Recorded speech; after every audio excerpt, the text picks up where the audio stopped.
Welcome to the Royal Tyrrell Museum, Canada's showcase of ancient life on Earth.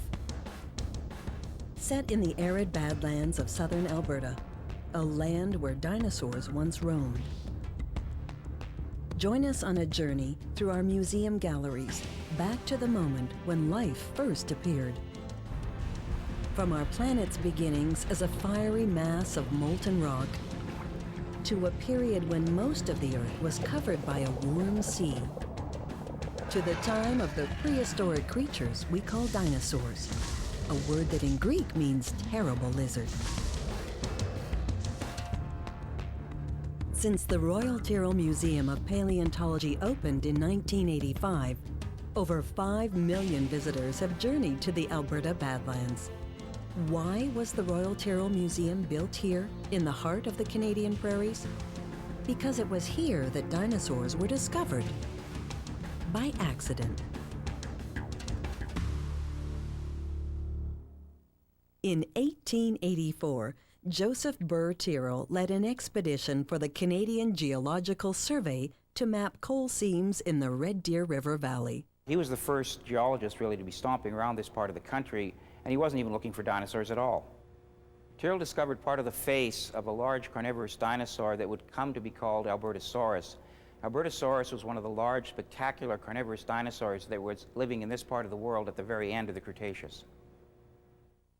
Tyrrell had discovered a new species of dinosaur, later named after the province of Alberta, in a place where dinosaur fossils are remarkably abundant. Dinosaurs were preserved here because of the mid-continental seaway, mountains rising to the west, and large rivers carrying sediment that ultimately buried the carcasses and skeletons of the dinosaurs after they had died.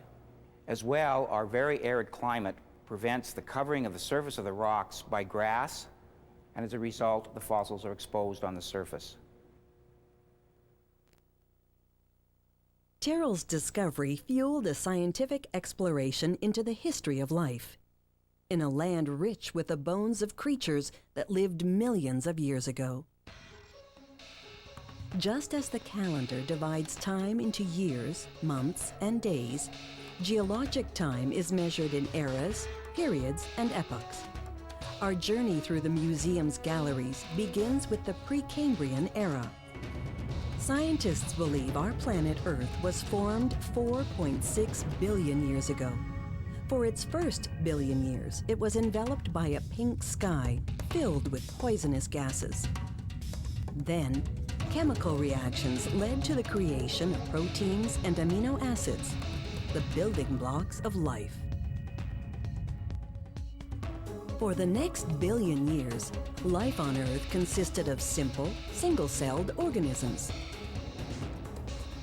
Over time, blue-green algae spread out on the ocean floor in huge sticky blankets, and through photosynthesis, this algal bloom gave off masses of oxygen, creating the environment life has relied on ever since. About 570 million years ago, at the end of the Precambrian era, the first complex organisms evolved. Strange creatures without heads or stomachs that scientists remain unsure about. Further evidence of this early life is found high in the Rocky Mountain peaks of British Columbia's Yoho National Park. This area, called the Burgess Shale, holds fossil remains of marine invertebrates that lived 505 million years ago. The Middle Cambrian Burgess Shale shows a surprising variety of basic body plans, more so, I think, than anyone expected for a point so early in the history of animal life. The Burgess Shale is part of an evolutionary phenomenon that paleontologists call the Cambrian explosion. This explosion was marked by the sudden appearance of many different groups of animals with skeletons. Before that point, skeletons are very difficult to find in what is called the Precambrian era. Suddenly, at the base of the Cambrian, we have skeletons appearing more or less simultaneously in different basic animal groups. Certainly some elements of the Burgess Shale, like the sponges and the shrimp-like crustaceans, have obvious modern counterparts in our present oceans. Other creatures, though, like Anomalocaris, would be difficult to classify in any living groups that we know of. Anomalocaris was apparently the first giant predator on the Earth, having claw-like structures protruding off the front of the face and bulging eyes. During the next 100 million years, marine life flourished on an Earth covered mostly by sea. It was the Devonian period, called the Age of Fishes, a time of warm seas filled with vast reefs and dominated by jawed fish. It's these ancient Devonian rocks that now provide us with the oil and gas that heats our homes and fuels Alberta's economy. 355 million years ago marked the beginning of the Carboniferous period, when ferns and other plants grew on land masses. Millipedes and other insects, including giant dragonflies, soon followed. The insects are an incredibly successful group of animals. In fact, there are more species of insects known than all the other species of animals put together, whether those living on land, in the sea, extinct, or alive today. If we judge evolutionary success in terms of numbers of species that have evolved, the insects won a long time ago. You can forget about the age of mammals, the age of reptiles. It's been the age of insects ever since the Carboniferous period. Amphibians, such as this predator Eriops, reached their peak in the Paleozoic era. They lived in water, but also moved on to land. Then, at the end of the Paleozoic era, 251 million years ago, a mass extinction unlike any other in Earth's history killed off 93% of all species in the seas and 65% of all animals on land. It was a catastrophic event that scientists believe had many causes, and it left an evolutionary opening that would eventually lead to the emergence of the dinosaurs.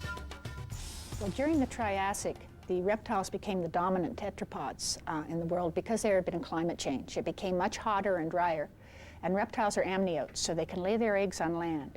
Amphibians have to return to the water to lay their eggs, and so they were at a disadvantage in the hotter, drier climate.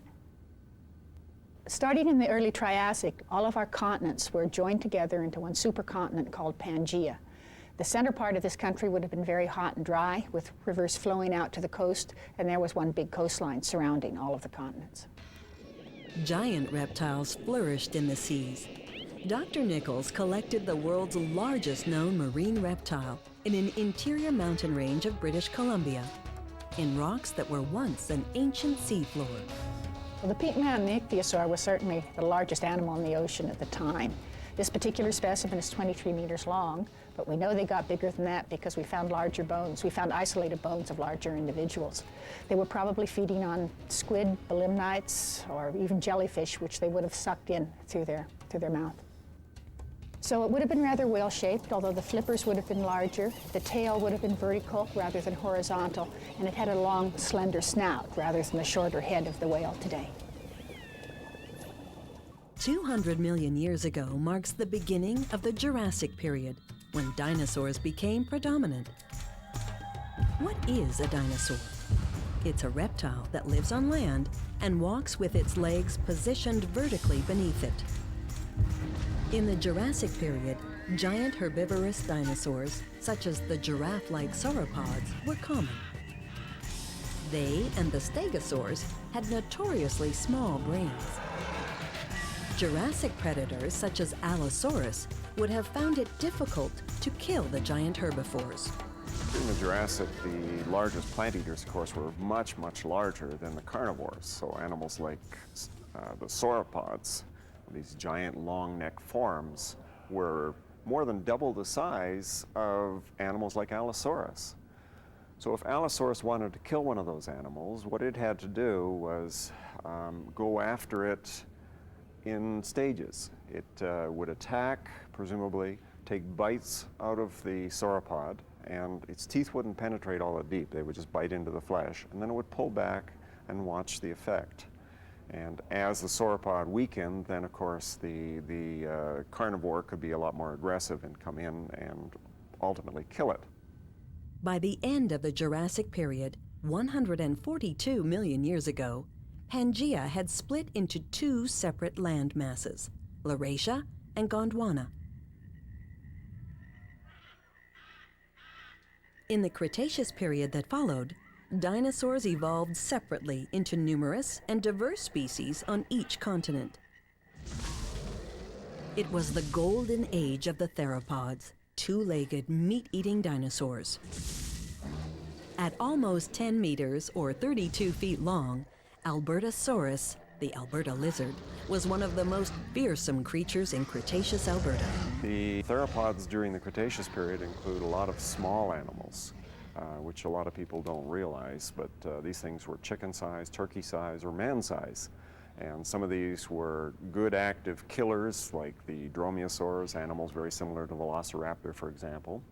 And some of them were basically toothless forms that may not have been eating meat anymore, that may have been doing a combination of eating small animals plus fruits and vegetables, for all we know. Herbivores had changed too. Stegosaurs were being replaced by smaller ankylosaurs, squat, armor-plated plant eaters, safe from all but the most determined predator. The massive sauropods were replaced by herds of hadrosaurs, such as Parasaurolophus, duck-billed dinosaurs with elaborate nasal chambers that may have been used to call out to each other.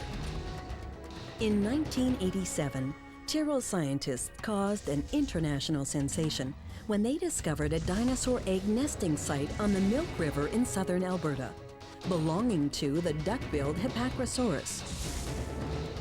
Numerous clutches of 1 to 2 dozen eggs about the size of a modern ostrich egg indicate the hadrosaurs may have gathered in groups to hatch and raise their young.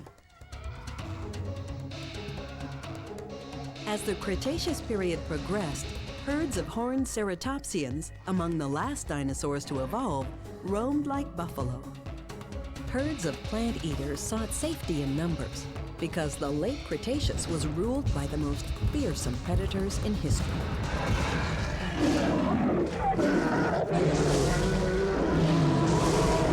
Tyrannosaurus rex is, of course, one of the largest predatory animals ever known, that ever lived.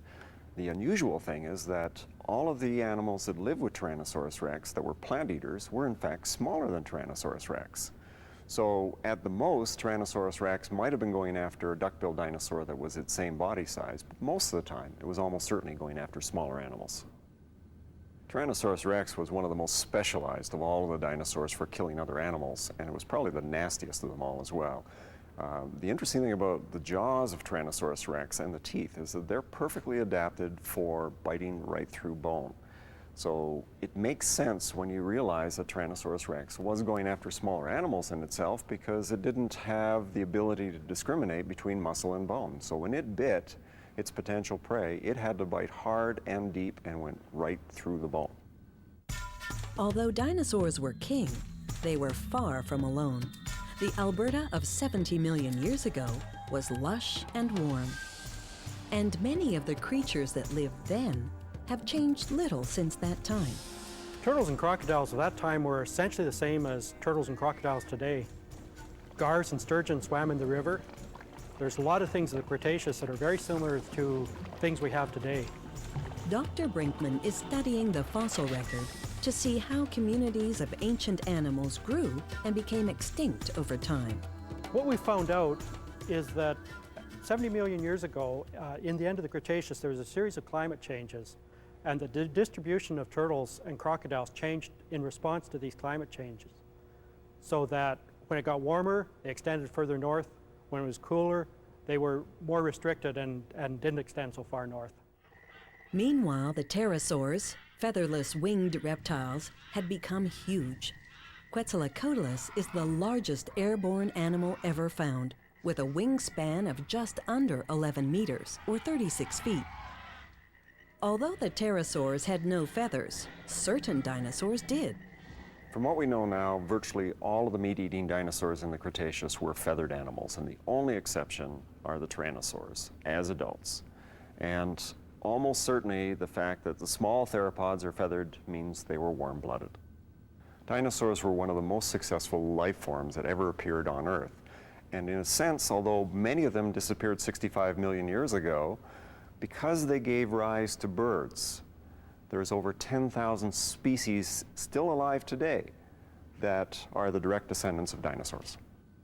Dinosaurs were the dominant life form on land throughout the Mesozoic period, and if dinosaurs hadn't become extinct, who knows where they would have gone. What ended the reign of the giant lizard kings and ended the age of dinosaurs? It's generally accepted that a meteor hit Earth 65 million years ago, provoking a global winter that extinguished the ruling reptiles. But some scientists at the Royal Tyrrell Museum believe that Earth's climate was cooling several million years before the end, causing an earlier drop in the number of dinosaur species. Whatever killed the dinosaurs did not affect the crocodiles and turtles in the same way because they lived in water. Reptiles that live in water were less strongly affected in general than the animals that lived on land. Turtles and crocodiles at the time were very strongly aquatic and got through the end of the Cretaceous without serious effect at all. The end of the dinosaurs left open an evolutionary niche and ushered in the beginning of the age of mammals. Once whatever it was that killed off the dinosaurs, the mammals were there in position, ready to take over. And being mammals with live birth, they were probably better able to tolerate climate change than were the reptiles. It got cooler, it got drier, the forests retreated, and the grasslands expanded. And then, about 2 million years ago, continental glaciation covered the northern part of the continent.